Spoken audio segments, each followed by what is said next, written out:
Hari ini tibanya 1 Syawal. Bergemalah takbir dan tahmid memuji kebesaran Allah Subhanahu wa taala. Bertakbir dan bertahmid sebagai tanda syukur atas nikmat berhari raya.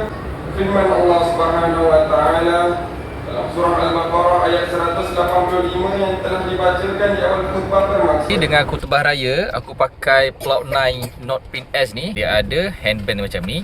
Tapi dalam set dia ada juga magnetic clip dan juga magnetic dan dia punya tali gantung dekat leher pun ada juga. Tapi yang lebih senang pakai macam ni lah. Yang ni jenis yang boleh dipakai. And then ni punya device sangat-sangat kecil. Korang boleh letak dekat sini. And then ni dia punya clip. Korang boleh clip dekat korang punya baju, korang punya topi dan mana-mana tempat. And then dia ada bagi juga dia punya magnetic clip yang macam ni. Yang ni untuk korang attach dengan dia punya layar pun boleh. Ini dia punya layar, korang boleh gantung dekat leher juga. Ni dia punya band untuk korang letak dekat tangan macam jam macam tu. Korang just selit je dekat sini. Alright, ni korang boleh pakai dekat tangan.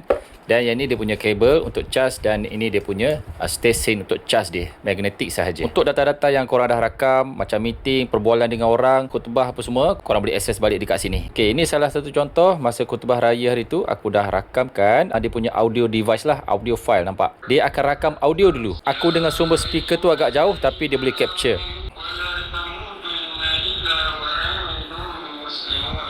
Okay, untuk generatekan dia kepada teks, korang boleh tekan dekat sini. Biasanya aku pilih auto generation lah. Korang tengok kat sini, korang tunggu and then dia akan generatekan dalam bentuk teks. Ini sangat function kalau korang pergi meeting, berbual dengan orang, ada poin-poin penting, masuk mesyuarat, ada deal business, mustahil korang akan ingat benda tu. Tapi korang boleh gunakan Cloud9 Pin S ni, korang boleh capture balik poin-poin penting dalam conversation, meeting ataupun deal business tu. Okay, dah settle lah. Ini khutbah raya yang aku pergi hari tu. Korang boleh baca kat sini. Ini ringkasan dia, isi-isi penting korang boleh tengok dekat sini. Dalam khutbah Aidilfitri hari tu, korang tengok memang detail sebiji yang macam aku dengar. Korang baca balik, oh betul, khatib ada cakap macam ni. Siap ada dengan peta minda macam ni.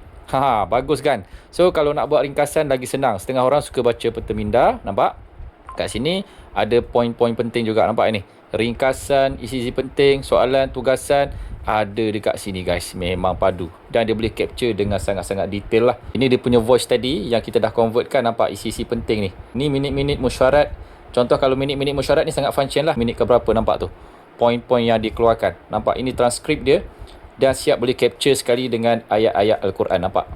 Memang padu guys, memang padu. Sangat recommend kalau korang yang tak suka yang besar-besar tu. Pelak pun ada keluarkan juga Note Pin S yang kecil macam ni. Sangat-sangat senang dibawa, boleh pakai sebagai jam, letak dekat kita punya baju, topi. Sangat-sangat kecil guys. So kalau korang nak beli kan, korang boleh tekan dekat beg kuning dekat bawah tu. Aku puas hati gila.